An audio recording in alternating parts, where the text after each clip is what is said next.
Hi guys! Welcome back to another tarot card reading. Ang ating pagbasa ngayon ay para sa mga taong dumaraan sa breakup.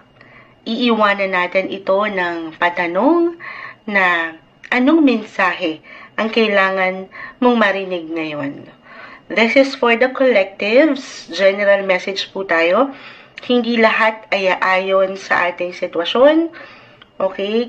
Guys, kung hindi man kayo dumaraan sa breakup right now, okay, wag natin ipilit. Okay, wag natin, kumbaga, wag natin ipasok yung ating sarili sa sitwasyong ito na ating pag-uusapan ngayon. Okay? Just only take what resonate po. Also, timeless reading din po tayo. So, by the time na mapanood mo ito, maybe this message is for you. Okay, sige. Dito muna po tayo sa inyong cartomancy reading o yung ginagamitan natin ng playing cards. Kuha lang tayo ng ilang messages para sa mga taong maring makapakinig nito na dumadaan sa breakup right now.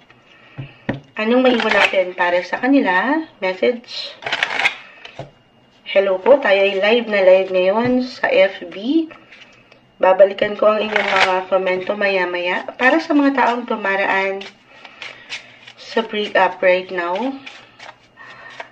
Mga in pain, nasa heartbreak, ayan, may heartbreak, heartache, anong mensahe? Anong may iwan natin para sa kanila ngayon? Ayan, may bumagsak na. Okay.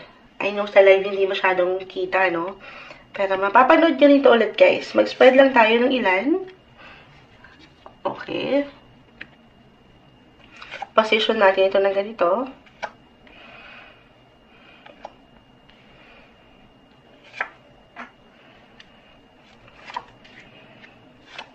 Okay.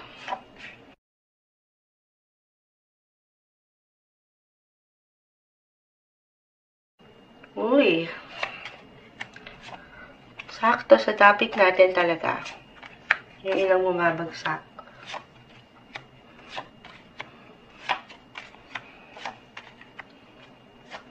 Okay, so meron pa ako dito nakikitang ilang senaryo. Dito, guys, again, just only take what resonate. Ilang senaryo yung nakikita natin, marahil dahil malawak ang maring makapakinig nito. Sige.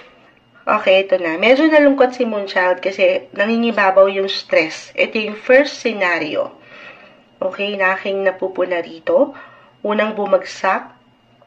7 of Hearts, 7 of Spades.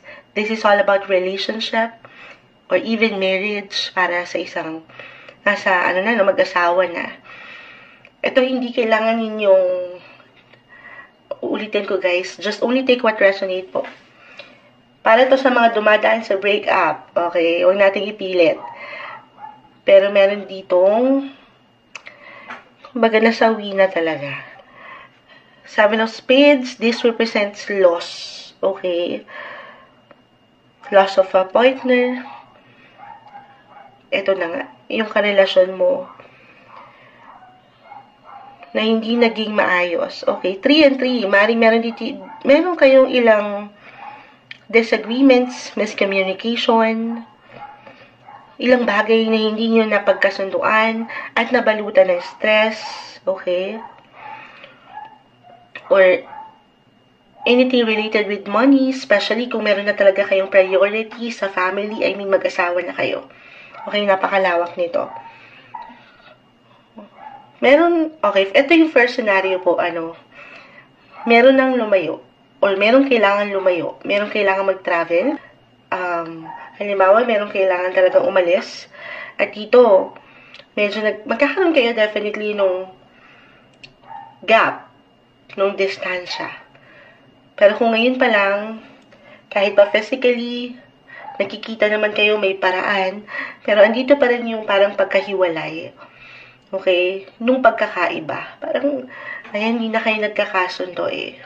Maybe ito first scenario na may iwan ko dito para sa inyo. Sa mga dumadaan right now sa breakup, it's okay.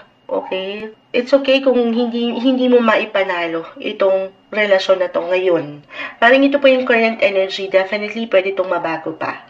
Alam mo, ano pa rin yan, dito pa rin yung tuon nyo sa isa't isa. Andito pa yung pagpapahalaga. But somehow, nagkaroon kayo ng ilang diskusyon or ilang argumento na may kaugnayan sa pera, sa travel, or ilang miskomunikasyon na aking na-mention. Isang unang message na umangat dito pa. Ito. At tayo dito. Ang umangat sa akin dito, first scenario pa lang tayo guys ha. Yung nakikita ko dito. Okay lang yan. Damahin mo kung kailangan mong damahin itong pagkawala ng iyong someone or pagdaan nyo sa breakup right now. Recognize mo yung value mo pa rin. Huwag mong kakalimutan yung ikaw. Okay? Kasi sa totoo lang, andito pa rin naman ang pagmamahal sa turo lang. Kasi magkatinginan pa kayo eh. Hindi man ito totally yung love na before, pero yung respeto at pagmamahal na, pagmamahal, respeto at, kumbaga, anong tawag dito? Pagpapahalaga. Ayan. Kasi meron kayong nabuong pagsasama. Meron lumayo. Meron namagitan, or meron talaga magta-travel abroad. At dito, medyo hindi kayo nagkasundo. Para sa ilan sa inyo, okay? Sige, clarify natin to agad-agad. First scenario, message. Anong maiwan natin dito? Ayan, may bumabagsak. Uy. Merong hindi naging mapagbigay. The Six of Pentacles, guys. Hindi nag-give way. O hindi na unawaan. Okay? Merong, yung isa nakaka-experience ng less attachment or less pagpapahalaga, yung aking na-mention. Merong nakulangan.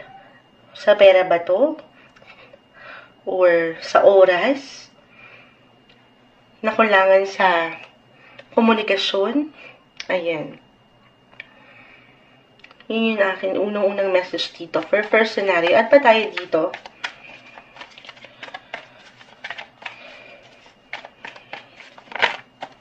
Uy, the Queen of Swords. Sabi ko nga, panghahawakan ito eh. I-recognize mo itong pinagdadaanan mo para sa mga dumadaan right now sa breakup. First scenario, meron kang kakayanan, meron kang abilidad na tumayo sa iyong sariling mga paa kahit ikaw lang muna. Okay, ano pa? Sa true lang, sa future possession, hindi man ngayon, sa huli mas mauunawaan mo ang sitwasyon na pinagdaraanan mo ngayon. Kasi ngayon medyo walang pagkaklaro, walang pag-unawa, walang pagbibigay. So ayaw nating ipilit yon, di ba? Kasi mas lalong hindi magiging maganda yung outcome. Sa ngayon, pangatin mo yung power mo dahil meron ka yan. Power of communication, marahil sa iyo yun eh. Kaya mo yan eh. Power of pagiging honest sa iyong sarili na meron at meron ka pang magagawa. Kahit ikaw lang muna. Okay? Okay. Agad-agad, kuha tayo dito ng advice for first scenario na aking nakuha.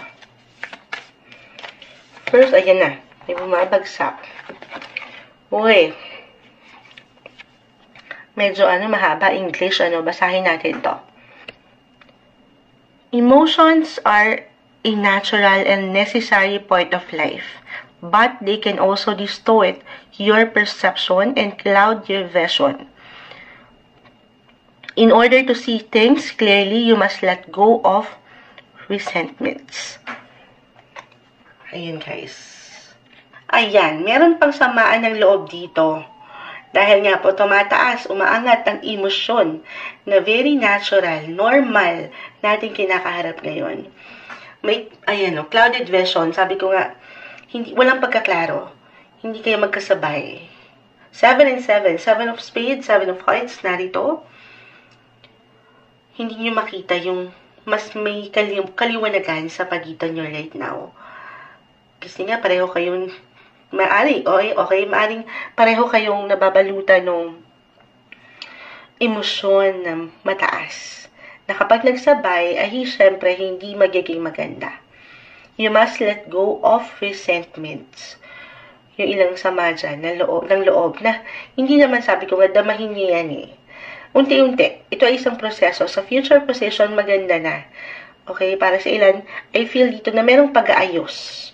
Para sa ilan, okay, or meron kayong maiaayos dito sa ilang perception nyo or paniniwala sa inyong buhay relasyon. Diyan kayo mas maliliwanagan. Unti-unti, ito namang break up, iba-iba tayo ng proseso, di ba? So, yung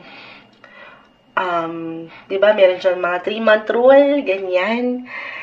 So, yung healing process, yung proseso ng pagpapahilom ng ilang sugat, iba-iba ang bawat isa. So, take it easy, take your time. Iproseso ang mga bagay-bagay gamit ang iyong puso at isipan sa sitwasyon na ito. Sa huli, meron ka ditong may isip, marirealize para rin sa iyo to. Isa itong parte pa rin ng mission na kailangan mong pagdaanan in life. Okay, yan yung first scenario. Meron pa tayong dalawang scenario dito actually na nakikita. Scenario kung hindi man kayo makarelate sa una kong na-mention, ito, parang ready na to let go talaga. Kasi maring matagal na kayong naging trap or siya to, reversal tayo every time guys. Trap or parang nakakulong kayo dito sa relasyon na to dahil pinanghahawakan nyo na lang, especially kung meron na kayong family, ang inyong mga anak, ayan. Guys, hindi kailangan mag-apply po tayo ay magkakaiba ng sitwasyon, posisyon, pero meron naging problema. Ayan, kaya nga break up.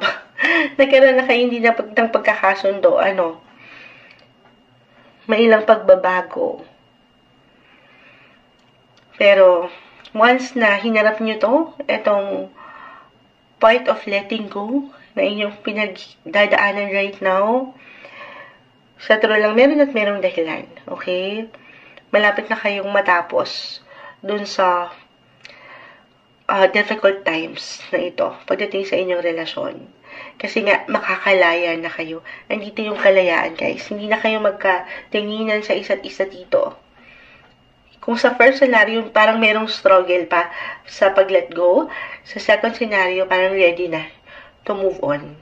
Or maybe isang message ito na ito syempre hindi isang professional advisor ang Moonchild. Simpleng tarot card reader lang tayo. Card reader, intuitive card reader, pero parang meron pa kasi matagal na ito second scenario na kayo nagtiis, okay? Dahil ang kinakapitan nyo ay, ito lalo pa nga po, meron na kayong ilang obligasyon sa mga bata or sa inyong pamilya. So, nagtitiis ang ilan. And this time, makakahinga na. Okay? O isang mensahe na kumonekta ka na, okay, doon sa sitwasyon or posisyon sa iyong buhay na alam mong mas importante muna ngayon. Okay? Kasi, limitless pa yung pwedeng mangyari. Mas makakahinga ka na ngayon. At gayon din siya. Or, other messages, may isa pa kasi umangat dito. Sa second scenario, okay? Merong isang person na tinitingnan ng isang taong ito, maring ikaw or siya to, pero medyo malabo rin yun eh. So, parang meron siyang hinahanap marahil na hindi niya nakita, medyo diretsahan ng Moonchild, hindi niya nakita sa iyo or sa inyong relasyon, medyo merong nakulangan na very normal. Sa anong relationship, wala namang perfect relationship, At dito, baka naghanap ng iba or naghahanap ng iba. Okay, yun lang naman po ay additional for second scenario. Kasi merong nag-appear dito na isa pang person. Okay, sige, hingi tayo dito ng advice. Okay, hingan natin ito ng advice. Second scenario. Anong may iwan natin para sa mga tao ito? Dumadaan sa break up na sitwasyon, relasyon, message. Second scenario.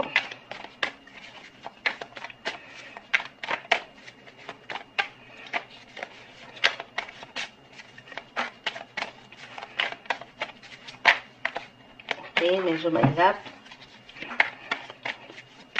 Good evening po sa ilang nananatili sa ating live. Hindi ko lang mapuna pa yung mga comment niyo po, ano.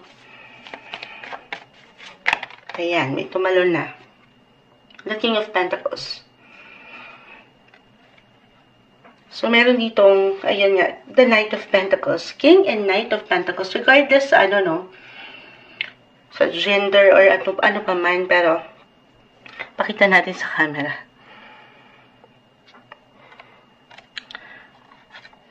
Para bang, ayun, marahil sa ito mag-apply or sa kanya, second scenario, na meron nakulangan din. To be honest, lahat meron nakulangan, no?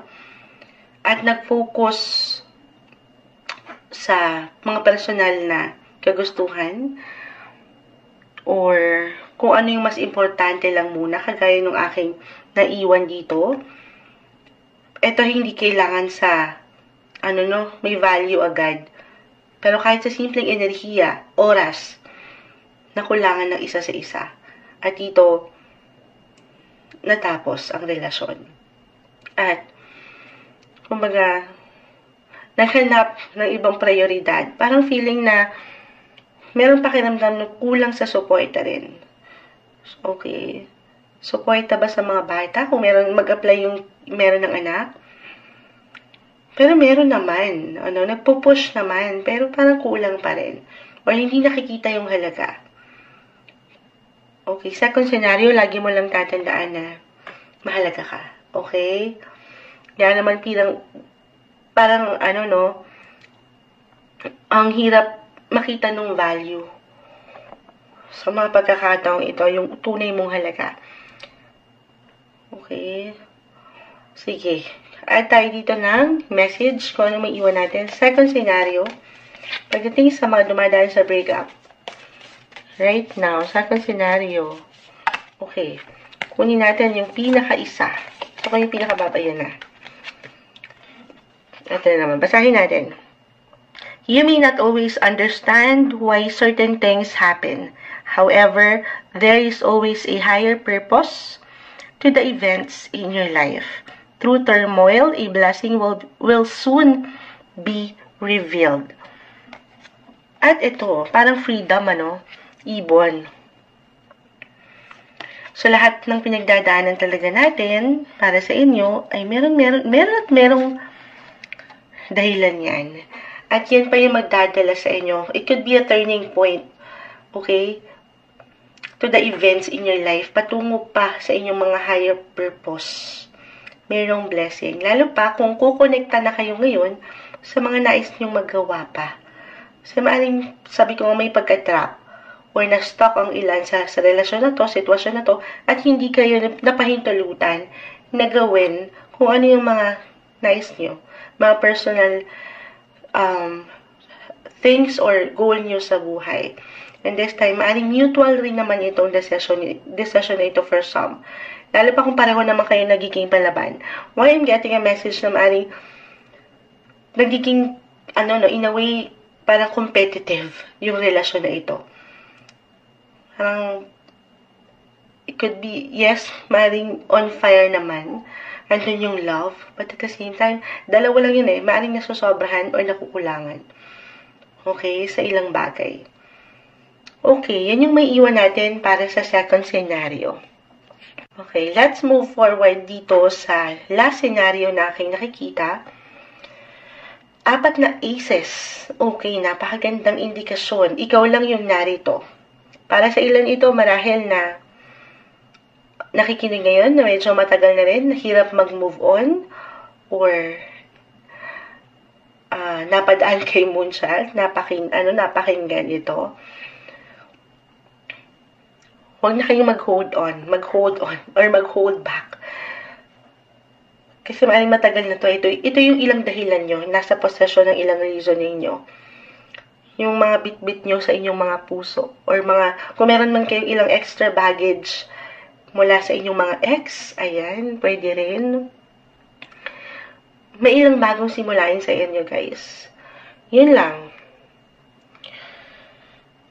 Maaring yes, may bago, pero for some of you, kung andito pa kayo sa posisyon, ang hirap nyong mag-let go talaga, Kasi, nababalutan pa kayo ng pag-aalala or nung hinagpis na sa totoo lang, hindi nakakatulong na sa inyo emotionally, physically, mentally, lahat na the Ten of Spades, katabing-katabi. So, kung mag-apply yun, syempre pa, walang higit na makatutulong sa atin kundi ang ating mga sarili. Kung kailangan yung, kung mag-apply man, na fina-follow nyo pa ang inyong mga exes or tinitingnan nyo pa yung kanilang mga social media account, maybe this is a sign na, itigil na yan. Acceptance is the key, guys. Itong third scenario na akin nakikita, dahil kayo na lang yung narito.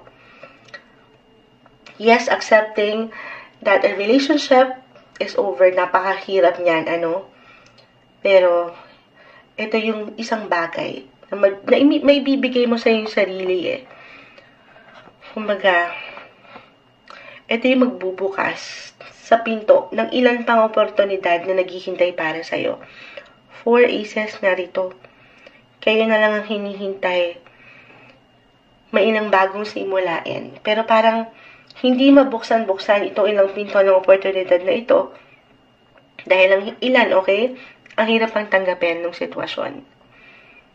Para sa ilan sa inyo yon. Okay, mag-start na tayo. Mag-add tayo ng ilang advice para po dito sa third scenario na ating nakuha. Para sa mga taong ito na dumadaan sa breakup right now, ano maiwan natin para sa kanila? Message. Ano pang ma-add natin sa mga taong ito? Ayan. Ace of Pentacles. Reverse. Reverse, guys. Aces, sabi ko na, kanina bumagsak ang dami. Andito, yung opportunity. Naka-close yung opportunity. Third scenario para sa ilan sa inyo. Dahil, nahirapan pa ang ilan na mag-let go. The Four of Cups. This one is in reverse. Maaaring patuloy kayong nanunumbalik kahit sa inyong mga isipan sa nakaraan o sa taong ito na hindi nakakatulong. Okay?